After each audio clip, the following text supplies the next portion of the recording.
உண்மையா சொல்றேங்க, நான் வந்து பயங்கரமான சிம்பு ஃபேன். நான் சின்ன வயசுல அந்த மன்மதன் படம்லாம் வந்துச்சு பத்தி அப்பலாம் ரப்பர் கட்டி சுத்தி நின்னான். பிளேடு போட்டுட்டு இருப்பேன், டிக்லாம் போட்டுட்டு இருப்பேன். ஃபர்ஸ்ட் ஆஃப் பாத்தீங்கன்னா கமல் சாரோட ஆக்டிங், ஐயோ அந்த சீன்ஸ் ஒரு ஆக்டிங்கும் அவர் டெய்ல் பண்ணிருக்காரு. உண்மையாலே சொல்லலாம் உலக நாயகன் இல்ல, என்ன நாயகன் வேணாலும் கமல் சாரை சொல்லலாம். அந்த மாதிரி ஒரு ஆக்டிங் பர்ஃபார்மன்ஸ் ஃபர்ஸ்ட் ஆஃப் வரைக்கும் ரொம்ப மனசு வெறுத்து போயிட்டேன். எதிர்பார்த்த அளவுக்கு இல்ல. மனசார சத்தியமா சொல்றேன், மணிரத்னம் சார் நீங்க உண்மையில அப்டேட் ஆகணும். இதெல்லாம் வேலைக்கே ஆகாது, தியேட்டர்ல உட்காரவே முடியல. நான் உண்மையே சொல்றேன். என்னையே வந்து இப்ப என்ன சொல்ல வச்சிட்டாங்க, ஏன் தலைவா இந்த படத்துல நடிச்ச தலைவா என்ன வெளில விட்டு நான் ஓடி போறேன். என்ன தலைவா எப்படி தெரியுமா எக்ஸ்பெக்ட் பண்ண, நைட்லாம் தூங்கவே இல்லைங்க நானு.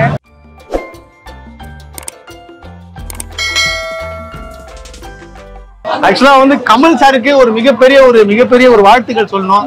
ஏன்னா வந்து தன்னோட படம் வந்து அங்க ரிலீஸ் பண்ண மாட்டான்னு சொன்ன, மன்னிப்பு கேட்க சொன்னாங்க. அதெல்லாம் கேட்க முடியாது, மொழிக்காக நான் தைரியமா இருப்பேன், நான் ஏன் கேட்கணும்னு சொல்லிட்டு காசு மயிரா போச்சுன்னு சொன்னார் பாருங்க. அப்போ அவர் தலைவன் தான். அதுக்கு மட்டும் ஒரு மிகப்பெரிய பாராட்டுகள். படம் வந்து நேற்று நைட்ல நான் உண்மையில தூங்கவே இல்லை.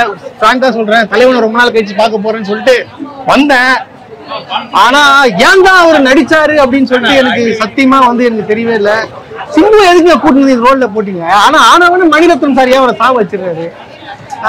ஏங்க சாவடிக்கிறீங்க? வாழ வேண்டிய வயசுல அவருக்கு தங்கச்சியை பாக்குறாரு. தலைவா நீ அதெல்லாம் வேணாம் தலைவா, நீ வந்து நம்ம ராம்குமார் படத்துல கான்சன்ட்ரேட் பண்ண வேற மாதிரி வரும். இந்த படத்தை பத்தி எதுவுமே சொல்றதுக்கு இல்ல தலைவா. ரொம்ப மனசு ரொம்ப வேதனைப்பட்டு சொல்றேன். படம் ஒஸ்ட் படம், முதல் தடவை சிம்பு படத்தை வந்து மட்டமான ஒரு படம் இருக்குன்னா இந்த படம் தான். அது ட்ரிபிள் ஏ கூட நான் பாத்துட்டு உட்காந்துருவேன். ட்ரிபிள் ஏ கூட பாத்துருவேன். இது என்னால முடியல, சீரியஸா சொல்றேன். ஒண்ணுமே இல்ல. சிம்பு படம் ஆக்சுவலா பாத்தீங்கன்னா ஃபர்ஸ்ட் ஹாஃப் ஓகேங்க, ஃபர்ஸ்ட் ஹாஃப் கொஞ்சம் நல்லாவே இருக்கு. கமல் சார் ஆக்டிங்லாம் பாத்தீங்கன்னா சூப்பரா இருக்கு. ஒரு உலக நாயகன் ஆக்டிங் வந்து நீங்க கமல் சாரோட ஆக்டிங் அங்க பாக்கலாம். செகண்ட் ஹாஃப்ல என்ன பண்ணிட்டாங்கன்னா கிரிஞ்ச் ஆக்கிட்டாங்க. கிரிஞ்சா எது தெரியுமா? எங்க தெரியுமா இந்த கிரிஞ்சு ஸ்டார்ட் ஆகுது? கமல் சாரை கொல்லணும். அது அவரு மாடி வீட்டுல இருந்தே தள்ளி விட்டுருக்கலாம், இல்ல டெல்லிலயோ எங்கேயோ தள்ளி விட்டுருக்கலாம். என்ன பண்றாங்கன்னா 7 பேர் பிளைட் டிக்கெட் போட்டு நேபாளுக்கு போறாங்க.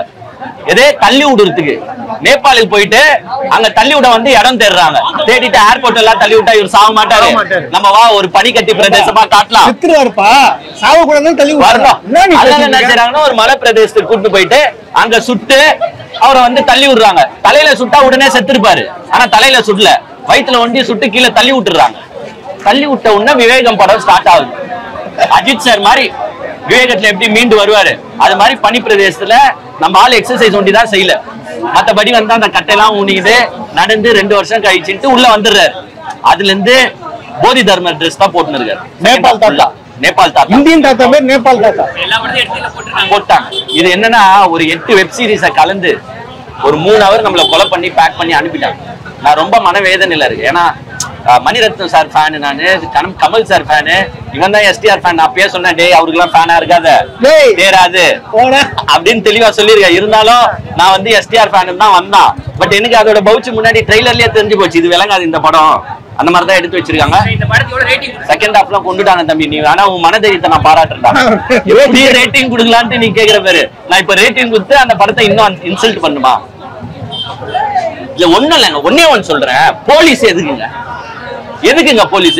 இந்தியன் 2ல வந்து ஒரு சிபிஐ வரும் பத்தியா, எதுக்கு இருக்குன்னு கூட அந்த சிபிஐ தெரியாது. பாபி சிம்மா வருவாரு. அதே மாதிரி இதுல அசோக் செல்வன் என்னத்துக்கு சிபிஐ இருக்கீங்கன்றது தெரியாது. ஒரு கதையில லிங்க் ஆகல, ஒரு சிங்க் ஆகல. அப்பனும் பையனும் அடிச்சுக்கிற மாதிரி கமலும் சிம்புவும் என்னமோ சின்ன குழந்தைங்க சண்டை போடுற மாதிரி சண்டை போட்டுருக்கீங்க. எதுக்கு சண்டை போடுறீங்க? என்னத்துக்கு சண்டை போடுறீங்க?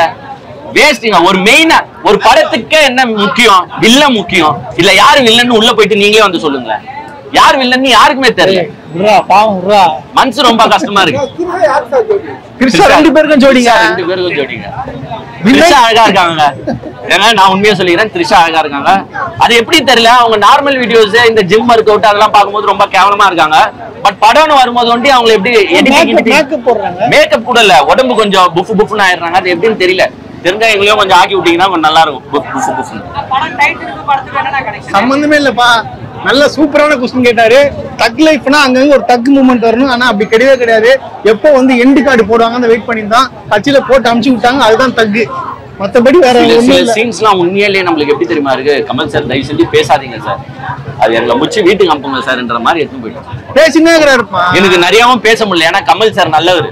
ஏன்னா இப்ப பாருங்க, நான் கன்னடத்துல எனக்கு ரிலீஸே பண்ணலனாலும் பரவாயில்ல, நான் சொன்ன வார்த்தையில இருந்து மீற மாட்டேன், நான் மன்னிப்பு கேட்க மாட்டேன் அப்படின்னு சொல்ற ஒரு தைரியமான ஒரு நடிகர்.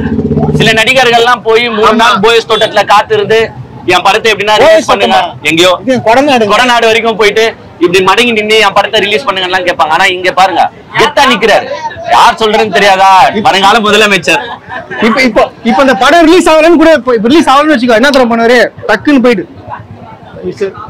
சோ இந்த மாதிரி ஒரு நல்ல மனுஷன், கெத்தான மனுஷன், அவர் படத்தை போயிட்டு நம்ம இப்படி எல்லாம் ரிவ்யூ கொடுக்கணுமான்னு எனக்கு அப்படியே 2 மைண்ட்ல தான் நான் வெளில வரேன்.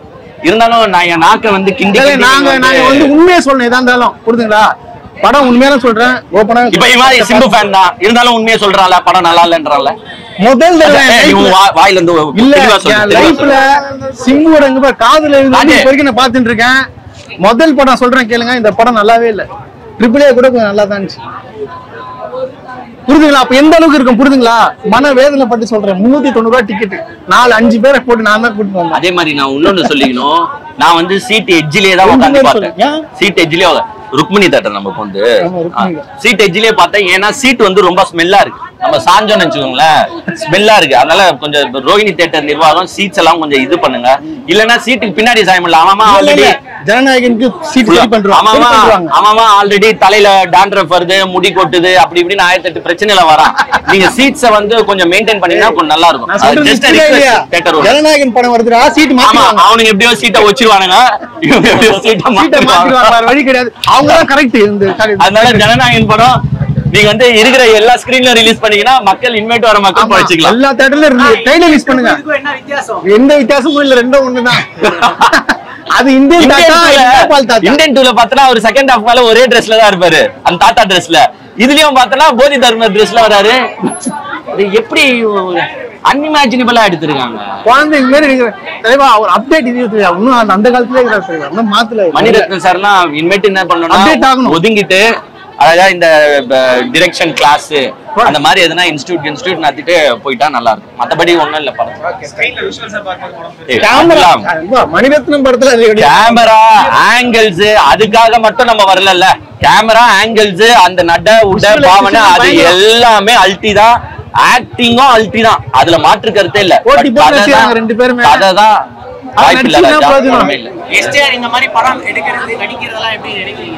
எஸ்டிஆர் வந்து இதுக்கு ஏன் நடிச்சாருன்னு எனக்கு தெரியல. ஒழுங்கா ஒரு ராம்குமார் படத்துல கான்சென்ட்ரேட் பண்ணிக்கலாம். கம்பேக்கு உடம்பு ஃபிட்னஸ் மத்தபடி எல்லாம் சூப்பரு. என் தலைவனை இந்த மாதிரி வச்சு கடைசியில சாவ வர வச்சிருக்காங்க, அதெல்லாம் ஏத்துக்க முடியல. உள்ள என்னால ஏத்துக்க முடியல. உள்ள ஆக்சுவலா விவேகம் படம் எல்லாம் வருது. விவேகத்துல வந்து அஜித் சார் வந்து பண்ணி கட்டி வந்தாலும் ஆமா, அது எங்க அஜித் சாருக்குன்னு வச்ச கதை. அது அப்படியே வந்து திருப்பி இவரையும் ஐஸ் கட்டில தள்ளி விடுறாங்க. திருப்பி அங்க இருந்து ஏஞ்சி வராரு. அப்புறமா 2 years பேக்ன்றாரு, மர்மகலை எல்லாம் கத்துட்டு வராரு. நல்ல வேலை மர்மகலையை யூஸ் பண்ணல. யூஸ் பண்ணியிருந்தாருன்னா நாங்களா செத்து போயிட்டு இருப்போம். விவேகம் வருது, விடாமுயற்சி சீன்ஸ் எல்லாம் வருது. அந்த அஜித் சார் வந்து டிக்கியை திறந்து இப்படி பாக்குற மாதிரி ஒரு கேமரா ஆங்கிள் எல்லாம் வைப்பாங்க பாத்தியா. இது வந்து விடாமுயற்சியும் விவேகமையும் கொஞ்சம் இன்ஸ்பயர் ஆகி மணிரத்னம் எது இன்ஸ்பயர், கதையில இன்ஸ்பயர் இல்ல, சீன்ஸ் ஆங்கிள்ஸ் அதெல்லாம் வந்து பெர்ஃபெக்ட்டா மேட்ச் பண்ணி வச்சிருக்காங்க. மத்தபடி மணிரத்னம் சார் கம்ப்ளீட்டா ஃபெயில் ஆயிட்டாரு. கதை செகண்ட் ஹாஃப்லாம் மனுஷன் உட்கார முடியல. நான் ஃபீல் பண்றேன். இவெல்லாம் சிம்பு ஃபேனுங்க, வெறித்தனமான சிம்பு ஃபேன். நான் சிம்பு ஃபேன் கிடையாது. திக்கு போட்டு சுத்துனாங்க தம் படத்துல தெரியுமா? அப்போது வந்து தாண்டாங்க. ரேட்டிங் என்ன கொடுப்பீங்க? ரேட்டிங்கா என் தலைவனை பார்த்ததுக்கோசம் 2 மார்க் கொடுப்பேன், அவ்வளவுதான். கதை ஒண்ணு கதைக்களம் வந்து எப்படி மாத்தி இருக்கலாமே. ஏங்க செக்கச்சவந்த வானம்னா அப்படியே கொஞ்சம் உல்டா பண்ணி எடுத்துக்கிறாங்க, அவ்வளவுதான். புரியுது? கதைக்களம்ல மாத்தி. இது என்னன்னா லாஸ்ட்ல வந்து கமல் சாரும் சிம்பு சாரும் வந்து அப்பா பையன் மாதிரி பழகுறாங்க, எடுத்து வளர்க்கிறாரு.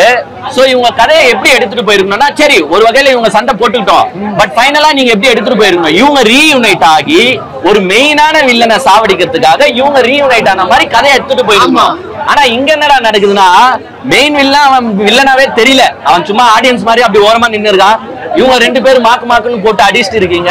இதை எப்படி மனுஷன் உட்காந்து பார்க்க முடியும்? நம்ம நார்மலாவே தமிழ் ஆடியன்ஸ் எப்படின்னா, இந்த அப்பா பையன் அடிச்சுக்கிறது, இந்த அண்ணன் தம்பி அடிச்சுக்கிறது, இந்த கதைகளை வந்து தமிழ் ஆடியன்ஸ் ஏத்துக்கவே மாட்டாங்க. ஏன்னா இங்க அண்ணன் தம்பியா தான் பழகணும்னு ஆசைப்படுவான். அப்பா பையனா தான் பழகணும்னு ஆசைப்படுவாரு. பையன் போய் அப்பாவை குத்தி இங்க பார்க்க முடியாது, தம்பி போய் அண்ணனை குத்தி இங்க பார்க்க முடியாது. இந்த தனுஷ் படம் ஒண்ணு வந்துச்சு ராயனா, அதுல பாருங்க அது ஏன் ஓடல?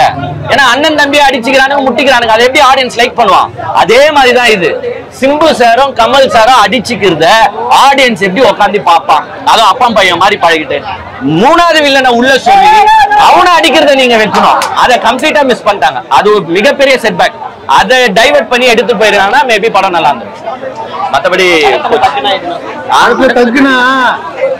படத்துல எதுவும் கேக்குறாங்க. படமே தகுதான். எதுவுமே சொல்றதுக்கு இல்ல தலைவா.